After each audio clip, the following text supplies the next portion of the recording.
CM పదవికి రాజీనామా చేయ, నువ్వు చేయకపోతే ప్రజలు ఎట్లా దించేయాలో తెలియదా?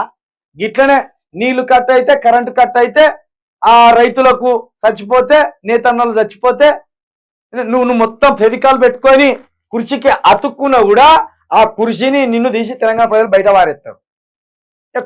కొనుక్కున్నావు కదా, అందుకే నేను రాజీనామా చేయ. ఇప్పుడు ప్రజల చేత ఎన్నుకోబడితేనేమో బాగుండు, కొనుక్కున్న సీటు కదా, అబ్బో ఇన్ని కోట్లు పెట్టి కొనుక్కుంటుంది కదా, ఆగమైపోతా అండి. కాబట్టి నేను చేయ పిల్లగానికి చాక్లెట్ కొనిచ్చి కొంచెం ఈరా అంటే అంటాడు, నేను ఇయ్యా అంటాడు.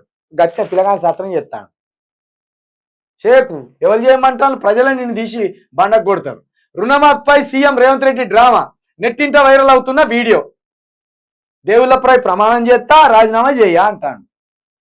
చూడుర్రిగా రేవంత్ రెడ్డి కథ.